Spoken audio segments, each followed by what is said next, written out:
ஊருக்குள் புகுந்து ஒரு உயிரையே பறித்த கொம்பன் கூட்டம்.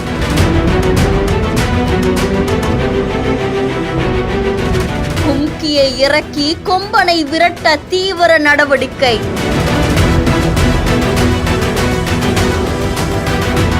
ட்ரோன் உதவியுடன் குடியிருப்பு பகுதிக்குள் அலசி ஆராயும் வனத்துறையினர்.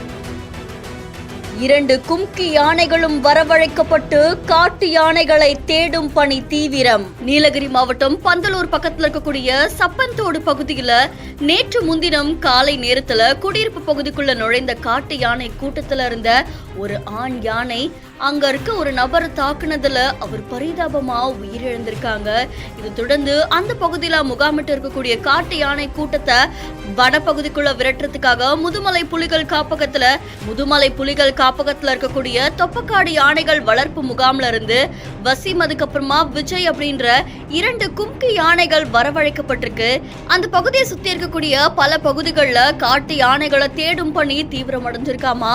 ட்ரோன் கேமரா மூலியமா யானைகள் நடமாட்டத்தை கண்காணிச்சுட்டு கும்கி யானைகள் உதவியோட வனப்பகுதிக்குள்ள விரட்டுற பணியில வனத்துறையினர் தீவிரமா ஈடுபட்டிருக்காங்க.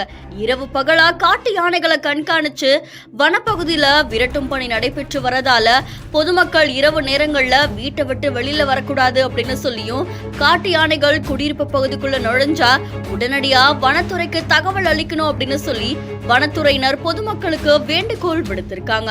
3வது நாளா காட்டு யானை கூட்டத்தை வனப்பகுதிக்குள்ள விரட்டுற பணி மேற்கொள்ளப்பட்டு வரதால அந்த பகுதியில் இருக்கக்கூடிய பொதுமக்களுமே ஒத்துழைப்பு கொடுக்கணும் அப்படின்னு சொல்லி வனத்துறை சார்பில் வேண்டுகோள் விடப்பட்டிருக்கு. இந்த காட்சிகள் சமூக வலைதளங்கள்ல வைரலா பரவிட்டு இருக்கு.